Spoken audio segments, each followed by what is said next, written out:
बिहार के इस लोकसभा सीट पर जनता ने 15 बार बाहरी प्रत्याशियों को दिया जीतने का मौका। जानिए आरा लोकसभा सीट का राजनीतिक समीकरण। आरा की लोकसभा सीट पर सभी पार्टियों की नजर है। साल 1952 से लेकर साल 2009 तक यहां से 17 बार लोकसभा का चुनाव हुआ है। यहां की जनता ने बाहरी प्रत्याशियों को 15 बार मौका दिया है। इनकी पहली पसंद दूसरे जिलों के प्रत्याशी ही रहे हैं। शहर के इतिहास की बात करें तो यहाँ का संबंध महाभारत काल से जुड़ा है। लोगों की मान्यताओं के अनुसार पांडवों ने अपना गुप्तवास काल यहाँ पर गुजारा था, जबकि साल 1957 के पहले भारतीय स्वतंत्रता सेनानी बाबू वीर कुंवर सिंह की ये कार्यस्थली रही है। आपको बता दें कि शुरुआती दौर में आरा लोकसभा सीट की पहचान शाहाबाद लोकसभा क्षेत्र के नाम से हुआ करती थी। साल 1991 से पहले आरा में बक्सर और आरा संसदीय क्षेत्र दोनों ही आते थे। उसके बाद मनेर विधानसभा क्षेत्र को आरा से अलग कर दिया गया था और इसे पाटलिपुत्र क्षेत्र से जोड़ दिया गया।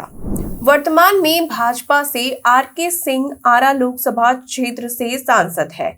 ये सुपौल जिले के रहने वाले हैं और फिलहाल ये भारत सरकार में केंद्रीय कैबिनेट मंत्री है।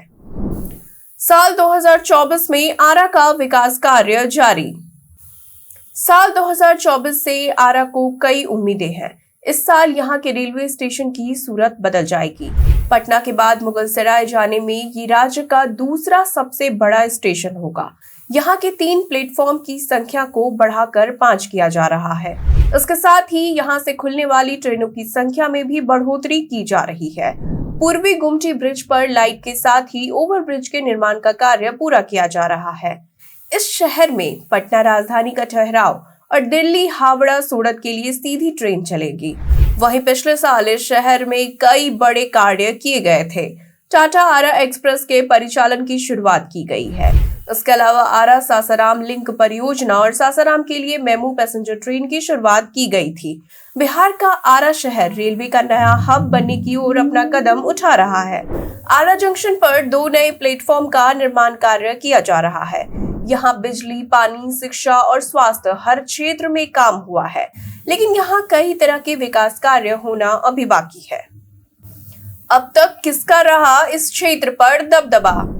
आरा से वर्तमान में सांसद भाजपा के आर.के. सिंह हैं।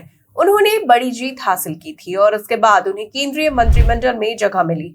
साल 2019 में भी आर.के. सिंह ने इस क्षेत्र से जीत दर्ज की है। इसके बाद 35 सालों के बाद कोई प्रत्याशी लगातार दूसरी बार लोकसभा में पहुंचा था। इससे पहले साल 1984 के बाद यहाँ की जनता हर साल में अपने सांसद को बदलती है। मालूम हो कि साल 1952 में आरा सीट पर 17 बार लोकसभा का चुनाव हुआ है और इसमें से 15 बार जनता ने बाहरी प्रत्याशियों को दिल्ली भेजा। साल 1952 से लेकर 1971 तक कांग्रेस के वरिष्ठ नेता बलिराम भगत यहाँ से चुनाव जीतते आए हैं। वो भी पटना के ही रहने वाले थे। साल 1984 से लेकर 2019 तक नए उम्मीदवारों को जनता ने मौका दिया है। आरा के पहले सांसद बलिराम भगत लोकसभा में स्पीकर भी थे। साल 1952 से लेकर 1971 के आम चुनाव में आरा कांग्रेस का कब्जा रहा था। साल 1977 में पहली बार यहाँ गैर कांग्रेसी सांसद वीपी सिंह को चुना गया था। वो आईपीएफ पार्टी से हुआ करते थे और उसके बाद यहाँ राजद, समता और जदयू के प्रत्याशियों ने बारी बारी से अपनी जीत दर्ज की है। साल 2024 के चुनाव पर टिकी सभी की नजर। साल 1980 से आरा में सांसद बदल रहे हैं। साल 1952 से लेकर 1971 तक यहाँ कांग्रेस के बलिराम भगत लगातार 5 बार सांसद बने और इसके बाद साल 1977 से लेकर 80 तक भारतीय लोक दल और जनता पार्टी सोशलिस्ट के चंद्रदेव वर्मा को जनता ने दिल्ली भेजा था और इसके बाद यहाँ से कोई भी सांसद लगातार 2 बार जीत दर्ज करने में असफल रहा है। साल 1966 से लेकर 1999 तक 3 चुनावों में अलग अलग सांसद बने और उसके बाद ये बदलाव कब टूटता है ये देखना काफी दिलचस्प होगा। चर्चा ये भी होती है कि जातीय समीकरण यहाँ हावी हो जाता है। साल 2004 लोकसभा चुनाव तक यहाँ यदुवंशियों का कब्जा रहा और फिर कुशवंशी का कब्जा देखने को मिला। सिर्फ 1989 में अति पिछड़ा वर्ग के उम्मीदवार राम नरेश प्रसाद की जीत हुई थी। वहीं पिछले दोनों चुनाव में यहाँ यदुवंशी समाज के उम्मीदवार ने जीत दर्ज की है। साल 2014 और 2019 में भाजपा के आर.के. सिंह ने चुनाव में जीत हासिल की।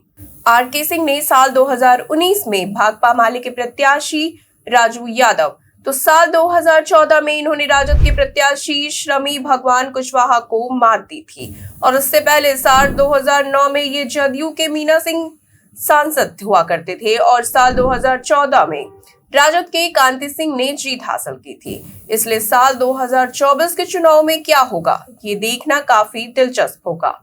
अभी के लिए इतना ही। अब जाते जाते हम आपके लिए एक सवाल छोड़कर जा रहे हैं।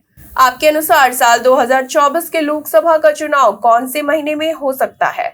आप अपना जवाब हमें हमारे कमेंट सेक्शन में लिखकर जरूर बताएं। आज के लिए इतना ही। बिहार की तमाम खबरों के साथ बने रहने के लिए देखते रहें रूबरू बिहार।